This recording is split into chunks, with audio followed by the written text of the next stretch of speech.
welcome back to CTN Journal. I'm Jennifer Anderson.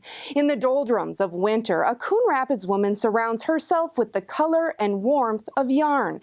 She says it's her little bit of sunshine all year long.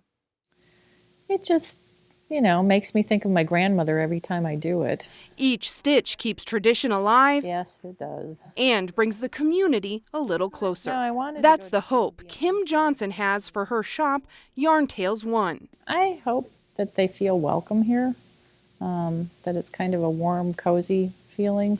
Kim's grandma Elsie first introduced knitting to her. The craft was later nurtured by two late friends, both whose pictures hold a place of honor inside her shop. For Kim, that sharing of knowledge is what makes the craft so meaningful. That'll be fine. I think it's the idea of tradition and, carrying on from generation to generation. It's just a family connection as well as the community at large. Kim opened her yarn shop in downtown Anoka last summer with a rainbow of colors and the promise to be allergy-friendly. Yeah. Yarn Tales 1 found a niche by specializing in plant-based fibers, choices like cotton, hemp, and linen, which are more forgiving on sensitive skin than the wool yarns traditionally found at most retailers. One lady that comes in here, when she goes to other yarn shops, she always takes a friend with her so that she can have the friend pick the yarn up because she doesn't want to touch it until she knows it's not wool. But she comes in here and doesn't have to have anybody else here with her, and she just, it's so wonderful just to come in here and be able to touch everything. Because part of yarn shopping is the very tactile sense of being able to touch it and feel it and pick it up and, just see how soft it is. It was a need Kim herself wanted to fill after struggling with sensitive skin of her own. Oh, yeah. She recalls the itchy wool uniforms she wore for decades. Kim spent 32 years on active duty in the Marine Corps. From Okinawa to Iraq, Kim traveled the world before retiring as an assistant chief of staff for the 2nd Marine Logistics Group. Even in the midst of a successful military career, yarn still found its place in her life.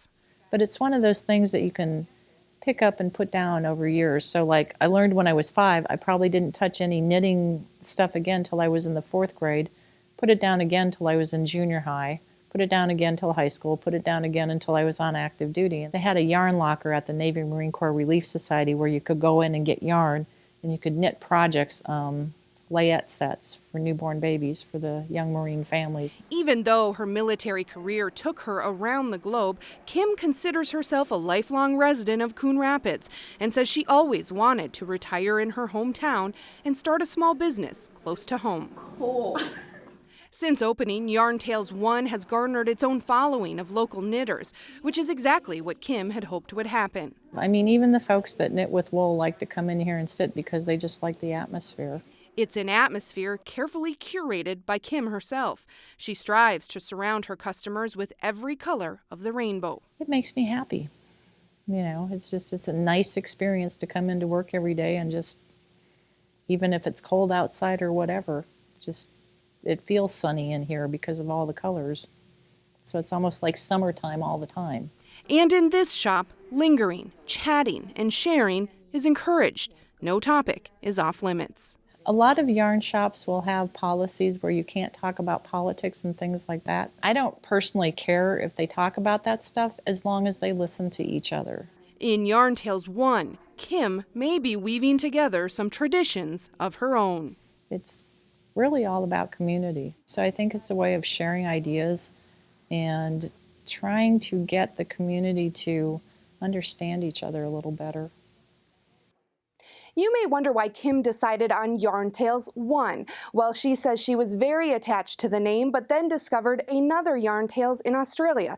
So she decided to add the number 1. Yarn Tales 1 is on Main Street in Anoka and is open Wednesdays through Saturdays.